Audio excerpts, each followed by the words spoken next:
ఆంధ్రప్రదేశ్ మహిళా సమాఖ్య, జయప్రదం చేయండి ఆంధ్రప్రదేశ్ మహిళా సమాఖ్య మహాసభలను,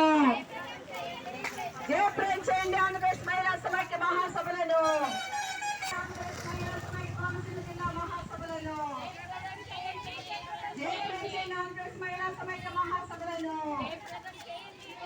అర్హులైన పేదవారందరికీ ఇళ్ల స్థలాలు మంజూరు చేయాలి, అర్హులైన పేదవారందరికీ ఇళ్ల స్థలాలు మంజూరు చేయాలి, ఒంటరి మహిళలకు పెన్షన్ సౌకర్యం కల్పించాలి, ఒంటరి మహిళలకు పెన్షన్ సౌకర్యం కల్పించాలి.